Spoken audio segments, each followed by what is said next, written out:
y avait un sur le texte. Allez, donc que ce shiurai pour la refoua de Daniel ben Arav Nissim, ben Haroun, également la refoua de qui? Ah, attends. Moshe ben Maxime, Il y a un autre. Myriam, Bat Yael, et également Il y a un autre là dans le truc. Là. Binyamin ben Naïma. Bonjour. Bonjour. Oui. Tous les jours à 13h. Allez-y, vous êtes le bienvenu. Après, vous prendrez. Installez, vous restez pour Mitra avec nous? Oui, bien sûr. Soyez le bienvenu. Ah bah.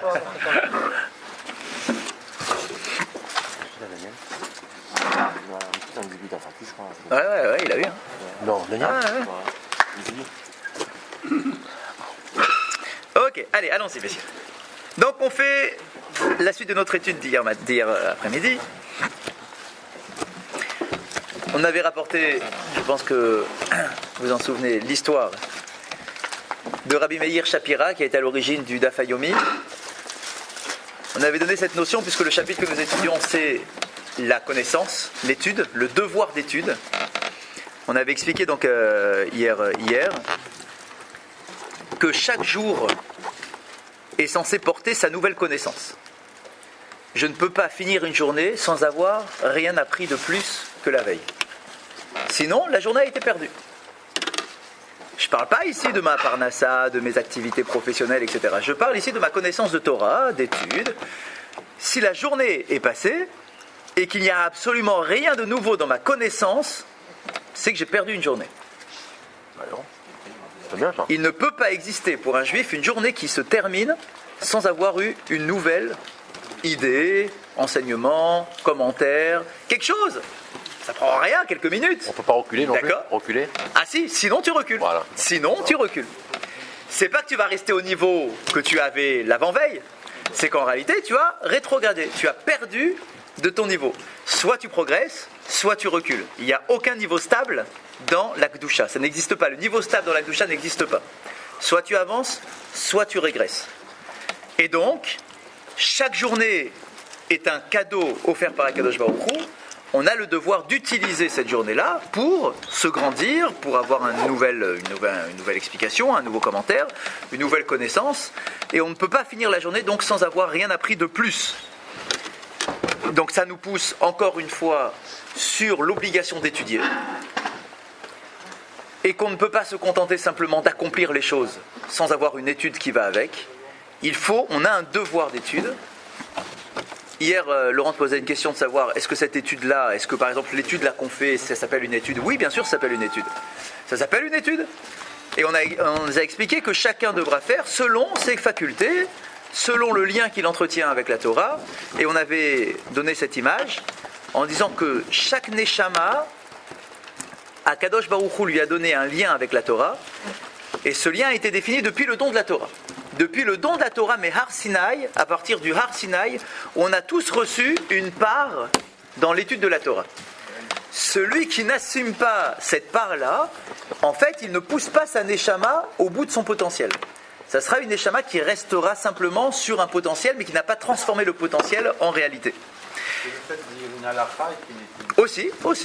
Aussi, sans problème. Mais il faut que ça soit quelque chose tous les jours. Tous les jours, quelque chose. Faire sa prière, c'est pas une étude. Non, attention de ne pas mélanger les deux mondes. Ah, la prière, Il y a le monde de la prière et le monde de l'étude. Ce sont deux mondes différents, complètement. qui sont très importants les deux, qui se complètent l'un à l'autre, mais ce ne sont pas les mêmes mondes. D'accord? On n'est pas en train de prier toute la journée. Un juif, il ne prie pas toute la journée. Dans une yeshiva, on ne prie pas toute la journée. On ne fait pas plus que les 3 filotes que tout le monde fait. D'accord? On n'est pas là en train de prier toute la journée comme certains pensent en disant « Ah, mais qu'est-ce qu'ils vont à prier toute la journée ?» On ne prie pas toute la journée, on étudie. Le juif se définit par son étude. Sa prière aussi, mais qui rythme sa journée, mais c'est l'étude qui nous permet de grandir et de faire grandir notre connaissance et donc notre façon de servir à Kadosh Baruch Hu. D'accord? On ne peut pas se défaire de cette étude. Il faut que ce soit quelque chose de nouveau ou si on revoit quelque chose? Alors revoir peut être aussi considéré comme étant une étude parce que si je revois, ça va me permettre de comprendre des choses différemment, mieux, et donc du coup ça s'appelle avoir rajouté à sa connaissance. Et donc, ce qu'il nous dit, et ce qui était dur à accepter sur nous-mêmes, il nous dit la chose suivante « Shemi she'eno yodea sitre Torah mitbayesh laolam haba » que celui qui ne connaît pas les secrets de la Torah, donc qui n'a pas poussé à fond son étude, celui qui ne connaît pas les secrets de la Torah, lorsqu'après 120 ans il arrivera au Olam Haba, il aura honte. Il aura honte. Parce que je vais lui dire, pourquoi tu ne connais pas les secrets de la Torah? Je veux pas simplement que tu connaisses Aleph Bet. Ça, c'est Aleph Bet, c'est pour commencer. Mais je veux que tu ailles en grandissant. c'est pas notre Donc tu dois en 3 ans, c'est pas De quoi Avant 13 ans, c'est pas notre faute, c'est nos parents. On parle pas de 13 ans. Pourquoi tu parles de 13 ans? Non, mais au début, quand ils vont Ok, savoir- bah t'es un enfant. Mais après, mais un enfant a quand même, les parents ont le devoir d'enseigner à leurs enfants, D'accord. premièrement, d'accord, en tant qu'éducation, pour les mettre dans le bain, d'accord. Et après, à partir du moment où tu es responsable de tes actes et que tu as du sechel qui se développe, et ben tu dois avoir une connaissance qui se développe avec ton âge, d'accord. Je te rappelle souvent ce commentaire qui nous dit que tu ne peux pas étudier la Torah à 40 ans comme tu l'étudies à 5 ans. Et que si tu relis tous les ans la Torah avec la même lecture que quand tu avais 10 ans où tu as mis Torah, c'est que tu as un problème. Si tu lis toujours la même histoire d'Avraham, Yitzhak et Yaakov et de Noé avec son bateau, d'accord, si tu le lis toujours de la même façon et que tu trouves que tu n'as rien appris de plus, c'est qu'il y a un problème, ouais, effectivement. On a bien un élève illustre qui a commencé à 40 ans. Sans problème. Que tu commences à 40 ans, c'est pas un problème, mais que tu finis à 80 ans comme à 40 ans, ça c'est un problème. Ça c'est un Mais problème. on peut commencer à 40. Sans problème. Sans problème. Mais une fois que tu as commencé, tu t'arrêtes plus. Comment il s'appelait Non, c'est à la fin. Gérard Rabbi Akiva, entre autres. Oui, c'est pas ça. C'est à la fin qui est. D'accord, c'est la fin du parcours. Exactement. À la fin du parcours, on fait le Comme point. tu veux, à l'âge que tu veux.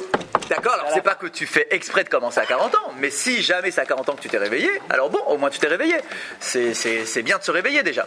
D'accord, mais c'est un vrai problème de lire la paracha toutes les années sans rien apprendre de plus. D'accord, en relisant toujours avec les mêmes explications, c'est un problème. Je dois être capable de grandir dans ma connaissance parce que, donc, c'est bien sûr une phrase choc, mais c'est en fait pour qu'on comprenne les choses. Parce qu'après 120 ans, on te dira pourquoi tu ne connais pas les secrets de la Torah. Pas le Aleph Bet. Pourquoi tu ne connais pas les secrets de la Torah. Donc, c'est-à-dire, bouge, va jusqu'au bout de ton potentiel. Ne reste pas simplement sur une lecture banale ou approximative de la Torah. Ve'akol lefi ma shehu adam ou lefi ma shechak lo Hashem chelek. D'accord, et donc chacun selon son niveau.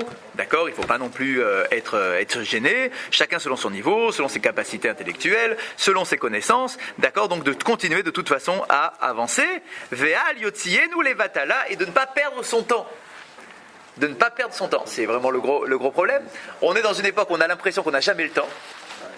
Parce qu'on n'a jamais le temps, c'est vrai, on n'a jamais le temps de rien. D'accord, on court partout dans tous les sens. Alors qu'en réalité, on a du temps. C'est clair qu'on a du temps. C'est évident, d'accord, qu'on a tous du temps. Même si tu es très occupé, tu as du temps. Il y a largement du temps qu'on perd à droite et à gauche à faire tout et n'importe quoi. Si tu veux trouver le temps pour étudier, tu le trouves. Mais encore faut-il le vouloir. Et donc, ça, c'est ce qu'on avait dit hier et avant-hier. Là, ce qui nous précise aujourd'hui, Ukvar Katvu Poskim, les Poskim écrivent. Chez Mishayachol et Falpel Bachorma Beliknot Yedia Chadasha, ou Motzi Azman Belimut Tehilim Vezohar Vechadome, les Gabé d'idée Chashif Bitul Torah. Le Bitul Torah, ce qu'on appelle le Bitul Torah, donc c'est la perte de temps, d'accord, dans l'étude. Le Bitul Torah varie, la définition du Bitul Torah varie selon chaque individu. Pour certains, ce qui peut être un Bitul Torah ne le sera pas pour un autre. Il nous donne un exemple. Si toi, tu as les facultés intellectuelles d'étudier du Talmud et d'aller au fond et de prendre des opinions les unes contre les autres et de les bouger dans tous les sens, etc. Si ça c'est ton niveau, et que tu passes ton temps à lire le pshat du Chumash avec Rashi, et bien pour toi, ça sera un Bitul Torah. Si tu perds ton temps parce que tu penses qu'il faut passer sa journée à lire des Teilim, alors que tu es capable d'étudier, eh bien pour toi, la lecture de Teilim s'appelle du Bitul Torah. Parce que tout va dépendre de ton potentiel. Si tu peux le faire, mais juste parce que tu as la flemme, parce que c'est plus compliqué de s'asseoir devant une page de Gemara que devant son livre de Teilim, d'accord, donc si tu n'as pas envie de le faire parce que tu n'as pas envie de t'investir, d'accord, ou tu n'as pas envie de te casser la tête, alors pour toi, ce sera un Bitul Torah que de passer ta journée à lire des Teilim. C'est comptabilisé. Est-ce qu'il y a une comptabilité à ce niveau-là? Alors, ce qu'il nous dit, c'est que oui. Ce qu'il nous dit, c'est que oui. C'est qu'il va te dire, dis-moi, toi, je t'ai donné une neshama de gars qui étudient. D'accord? Et t'as passé tout ton temps à faire des Teilim et machin. C'est bien aussi de lire tes Teilim.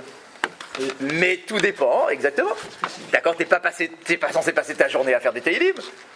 Bon, des gens un peu simples, qui n'ont pas de capacité, tu vas les voir lire des Teilim, machin. Bon, c'est bien, c'est peut-être ce qu'ils peuvent faire. Mais si toi, tu es capable de faire plus, tu dois faire plus et tu dois rendre des comptes pour le fait de ne pas avoir fait plus. Parce que c'est ton niveau. C'est ce qu'on attendait de toi. Inversement, quelqu'un Pareil.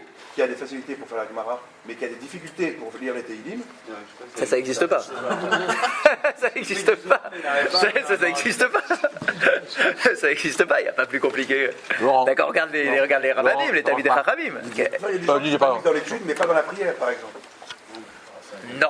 Normalement, si tu t'étudies dans l'étude, dans le sens juif du terme, ça veut dire pas en tant que science, tu t'épanouis parce que tu as eu une idée philosophique exceptionnelle dans ta Gemara, d'accord, mais que tu la vis, parce que non seulement tu as compris, et en plus tu vis l'étude, si tu vis l'étude, tu dois vivre ta tefila. Non, je ne vis pas ma tefila comme je vis mon étude. Alors c'est que ton étude, elle t'alimente pas. Normalement, ton étude, elle est censée t'alimenter pour donner du sens à ta tefila. J'ai beaucoup plus de mal Entre à la autres. prière que sur l'étude. Quoi comme mal? C'est-à-dire que tu ressens pas les choses? L'effort est plus important sur la prière que sur l'étude. L'effort à faire? Ah, ça veut dire que... Ça veut dire quoi? Ah, Pour moi, tout à l'heure, c'est ce qu'on disait, bidoul. d'accord, ça veut dire que tu as un Yetzer Hara qui t'empêche de te lever la tefila le matin, par exemple. D'accord, ok. Il y en a, c'est l'inverse. Il y en a, c'est-à-dire? Ah, Par exemple, ou l'étude, ils n'y arriveront jamais. Dans un cours de Gemara, Tu t'endors vraiment en 5 l'impression de minutes. perdre mon temps, je vois aucun intérêt. À quoi ça sert Je suis comme toi. 3 heures à la fin pour dire qu'en fait tout ça ils ont tort et que c'est le dernier cas. Je vois vraiment pas l'intérêt. Alors que la tefila, c'est la tefila, Alors qu'en réalité, donc ce sont deux mondes différents. On est Je te d'accord? rejoins. Comme on a dit tout à l'heure, la Gemara. ce sont deux mondes différents. Ce sont deux mondes différents. Ok? Sur lequel tu dois être capable, avec le temps, Les marges. de trouver le sens d'une discussion de Gemara. Tu dois être capable de le trouver. Parce que si le peuple d'Israël vit sur l'étude, c'est qu'il y a un sens dans cette étude. Lâche-toi. Parce que l'étude de la Gemara, c'est la Torah orale. C'est la Torah orale, l'étude de la Gemara, d'accord? C'est les marloquettes, il y a trop de C'est marloquettes. la Torah orale. Donc la Torah orale, elle est censée alimenter ta Torah écrite. Imaginez qu'il a du mal pour la Gemara, mais il aime le moussard, comme ça. Ok, très bien. Donc c'est ce qu'on a dit. Il doit aller où? Moussard ou Gemara? On a dit ça avant-hier, enfin avant.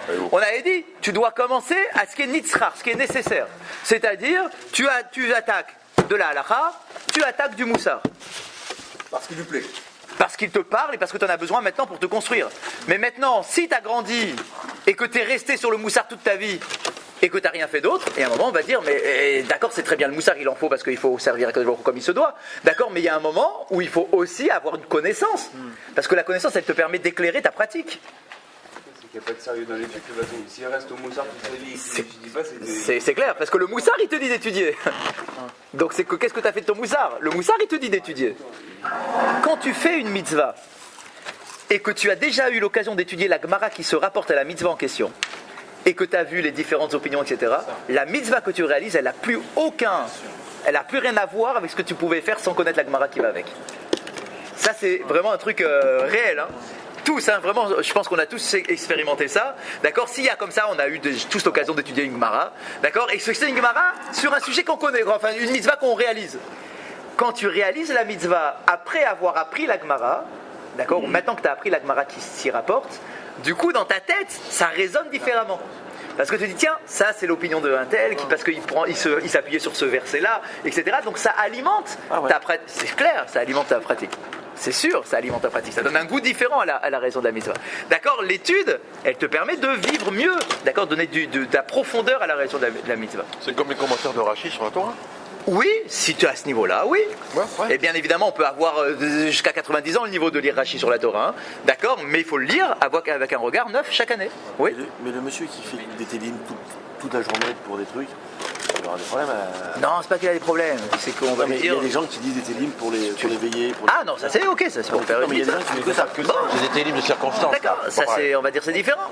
Mais si dans ta journée t'as pas étudié non plus, ça veut dire que concrètement, qu'est-ce que ça t'a apporté ta lecture de Télim à part avoir fait la mitzvah? C'est très bien, c'est très bien, c'est très bien. D'accord, mais qu'est-ce que ça t'a amené toi dans ta construction, dans ton service à Kadosh Baruch Hu? Qu'est-ce que ça t'a appris de plus?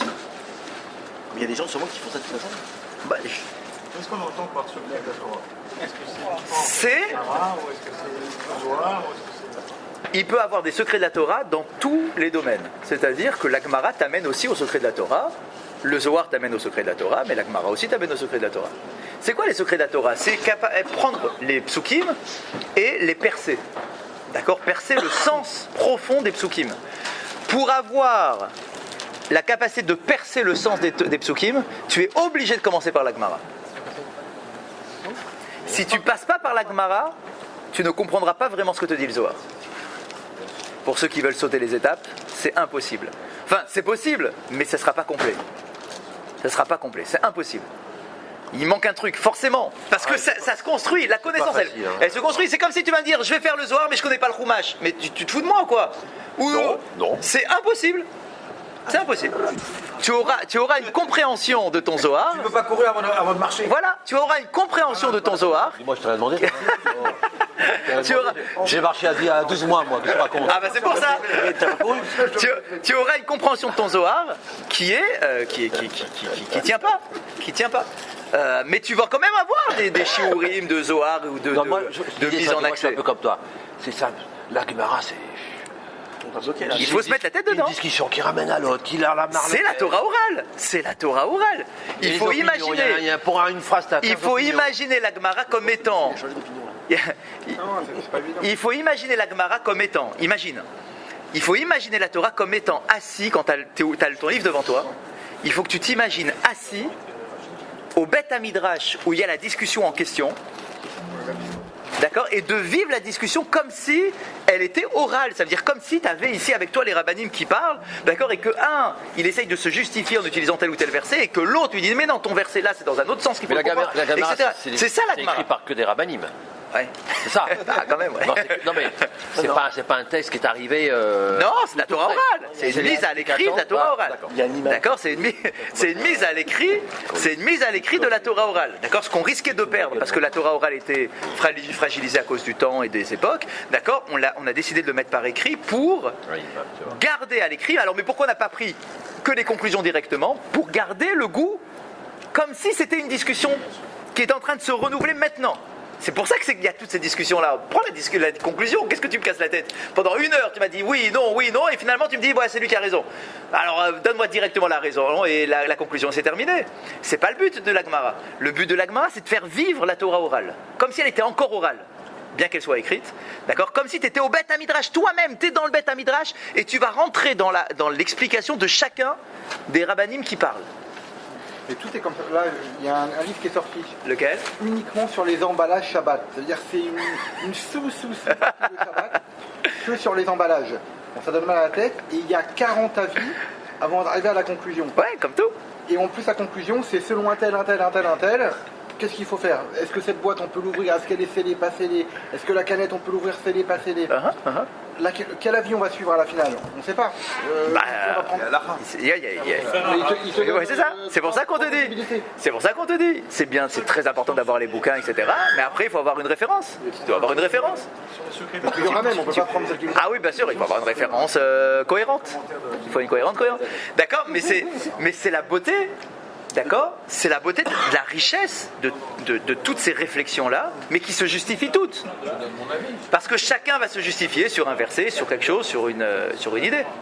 Regardez la différence qu'a apporté le chassidisme en quelques 10 ans, 20 ans. Ouais.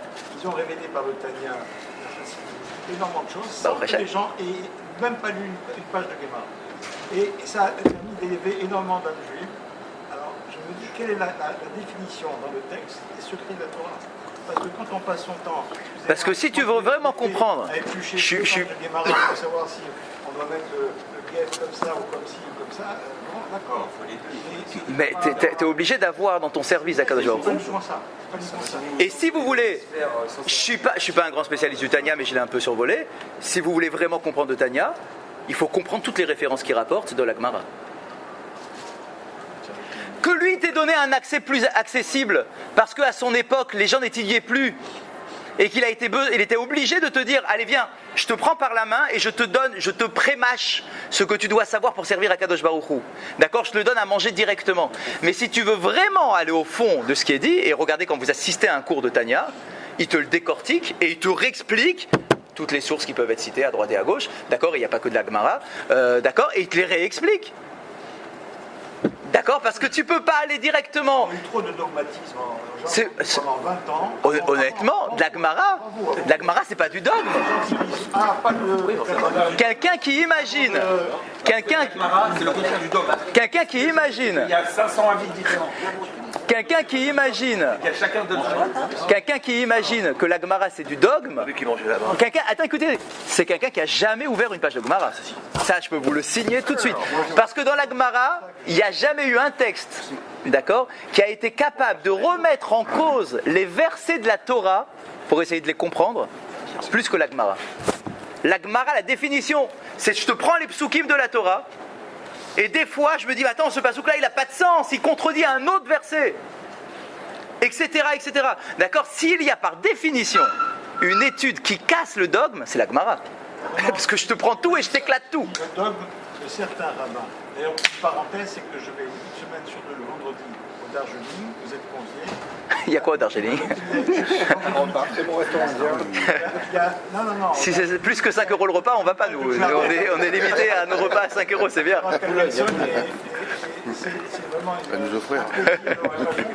Bah, au prochain. Ah, de Gemara. Oui, le dogme de certains rabbins, ça a été dit, non, pas d'études de Kabbalah, pas d'études de Chassidut. Tant que vous n'avez pas étudié la Gemara, Quelque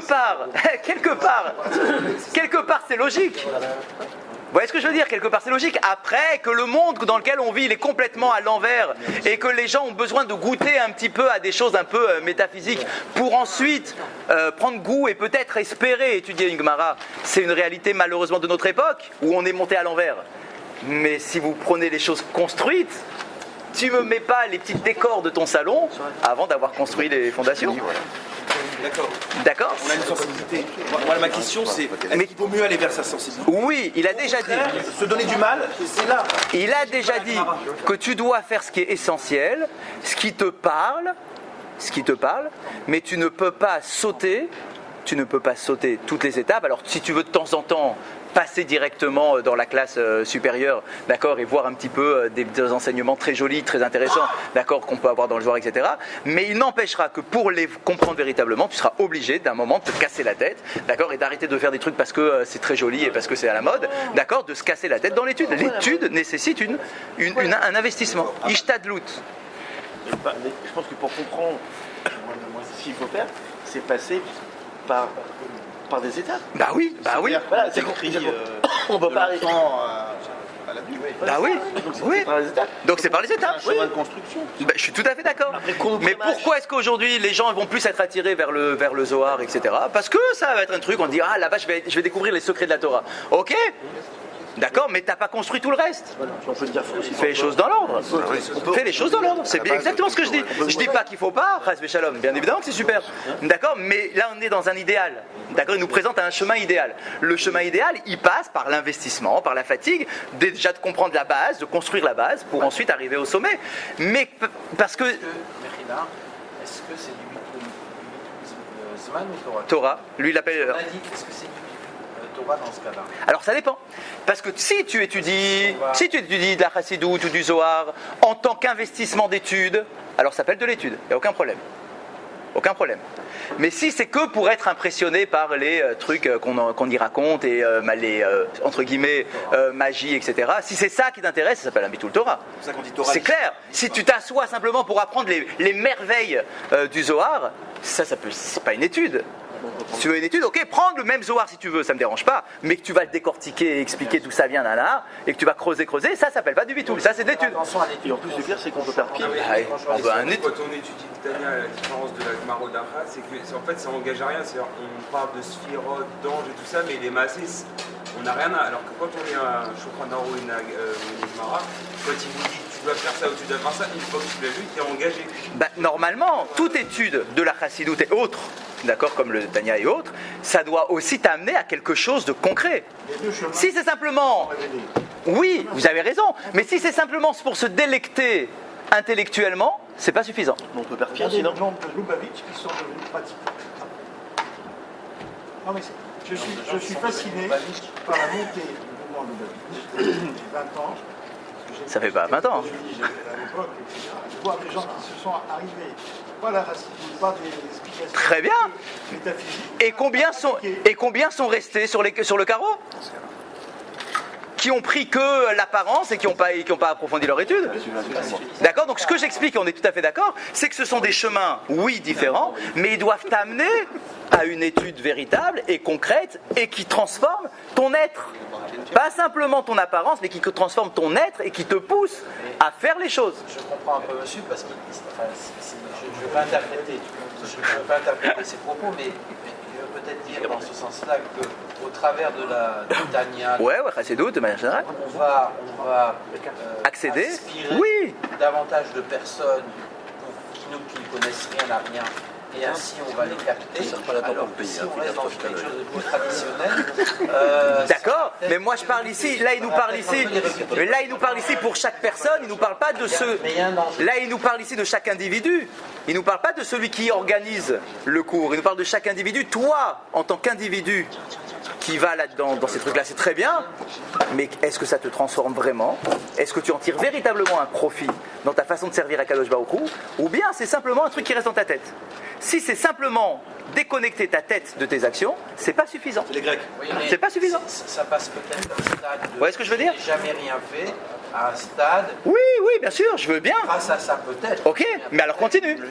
Oui. Il y a un moment, on va te demander, ok, t'as été attrapé comme ça, c'est super, t'as été pêché comme ça. Mais maintenant, ok, avance aussi dans ton étude. Après, il y a une deuxième question qui arrive. C'est pourquoi S'il y a un dans déclic, dans notre domaine qui est beaucoup plus, enfin notre domaine, notre partie qui est beaucoup plus rigide, etc. Pourquoi on ne s'inspirerait pas un peu de ça pour... C'est ça pour tirer aussi, tirer comme ça. Ok. C'est dur. Ouais, parce que c'est plus difficile. Oui. C'est plus difficile. Voilà. L'affiche est moins attrayante. Hein. En termes